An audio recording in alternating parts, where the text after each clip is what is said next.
Friends, welcome back to my channel. If you are new viewer please subscribe my channel for more videos. आज हम बात करेंगे section 127 criminal procedure code की, जो कि बात करता है कि भत्ते में परिवर्तन। यानी कि सेक्शन 125 बात करता है मेंटेनेंस की कि कैसे मेंटेनेंस दी जाएगी, कौन मेंटेनेंस मांग सकता है। सेक्शन 126 बात करता है प्रोसीजर की, क्या प्रोसीजर अपनाया जाएगा। और सेक्शन 127 बात करता है भत्ते में परिवर्तन, यानी कि अल्ट्रेशन ऑफ अलाउंस। तो भत्ते में परिवर्तन किया जा सकता है, जो मेंटेनेंस का ऑर्डर किया गया है उसमें चेंजेस किए जा सकते हैं। तो सेक्शन 125 के अधीन जो भरण पोषण या मेंटेनेंस या अंतरिम भरण पोषण के लिए मासिक भत्ता पाने वाले या यथास्थिति अपनी पत्नी, संतान, माता पिता को भरण पोषण या अंतिम भरण पोषण के लिए मासिक भत्ता देने के लिए उसी धारा के अधीन आश्रित किसी व्यक्ति की परिस्थितियों में तब्दीली साबित हो जाने पर,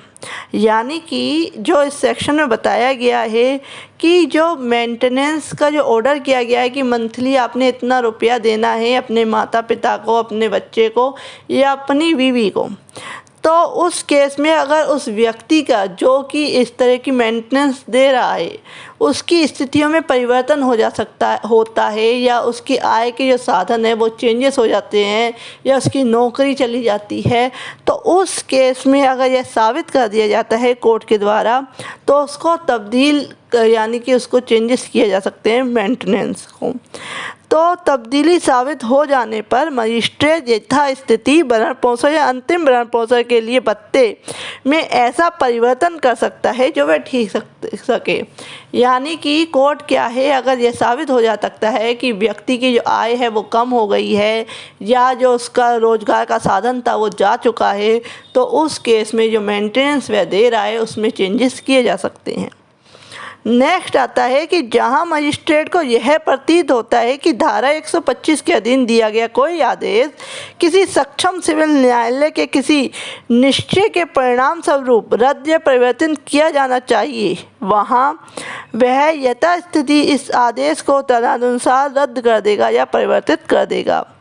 अगर कोर्ट को लगता है, जो मजिस्ट्रेट है उसको लगता है कि जो सेक्शन 125 के अधीन जो ऑर्डर किया गया है उसमें चेंज किया जाना चाहिए या उसे रद्द कर दिया जाना चाहिए, तो वह कर सकता है। ये बताया गया है सब सेक्शन 2 में 127 के। नेक्स्ट आते हैं कि सब सेक्शन 3 कहता है कि जहां धारा 125 के अधीन कोई आदेश ऐसी स्त्री के पक्ष में दिया गया है जिसके पति ने उससे विवाह विच्छेद कर लिया है, यानी कि ऐसी पत्नी है जिससे कि उसके पति ने तलाक ले लिया है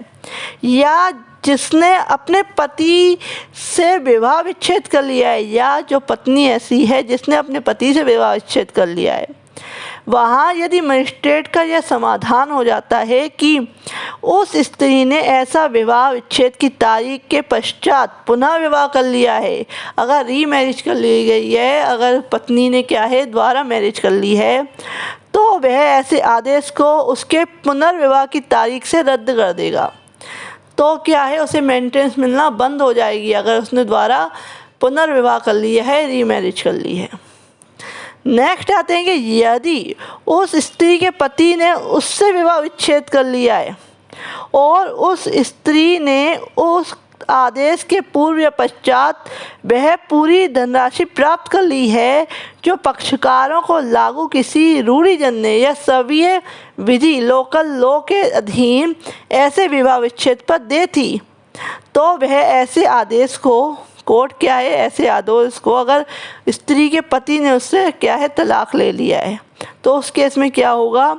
कि उस दशा में जिसमें ऐसी धनराशि ऐसे आदेश से पूर्व दे दी गई थी, उस आदेश के दिए जाने की तारीख से रद्द कर देगा।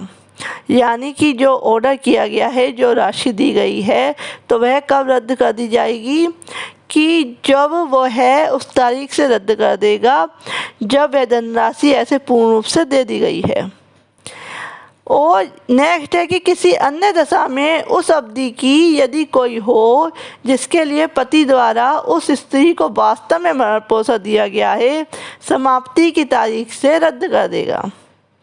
तो ये बताया गया है। नेक्स्ट आते हैं कि उस स्त्री ने अपने पति से विवाह विच्छेद कर लिया है और उसने अपने विवाह विच्छेद के पश्चात अपने जो है भरण पोषण या अंतिम भरण पोषण के अधिकारों का स्वेच्छा से व्यापन कर दिया है, तो वह आदेश को उसकी तारीख से रद्द कर देगा। उसने मना कर दिया है जो है, जैसे उसने क्या है विवाह तलाक दे दिया, उसके बाद उसने क्या है जो है अपनी इच्छा से क्या है उसको मना कर दिया है मेंटेनेंस को, तो जो कोर्ट ने ऑर्डर किया है वो रद्द कर देगा। किसी भरण पोषण या दहेज की ऐसी किसी व्यक्ति द्वारा जिसे धारा 125 के अधीन भरण पोषण या अंतरिम भरण पोषण या उसमें से किसी के लिए कोई मासिक भत्ता संदाय करने दिए जाने का आदेश दिया गया है, वसूली के लिए डिक्री करने के समय सिविल न्यायालय उस राशि की भी गणना करेगा जो ऐसे आदेश के अनुसरण में यथास्थिति भरण पोषण या अंतिम भरण पोषण या इनमें से किसी के लिए मासिक भत्ते के रूप में उस व्यक्ति को संदाय की जा चुकी है या उस व्यक्ति द्वारा वसूली जा चुकी है, उसको भी इंक्लूड कर दिया जाएगा। जो कि पहले या जो है मेंटेनेंस के लिए दी जा चुकी है वो भी इंक्लूड होगी। तो ये बताया गया है सेक्शन 127 में। तो फ्रेंड, ऐसे ही वीडियोज़ के लिए please subscribe my channel. Thank you for watching this video. Next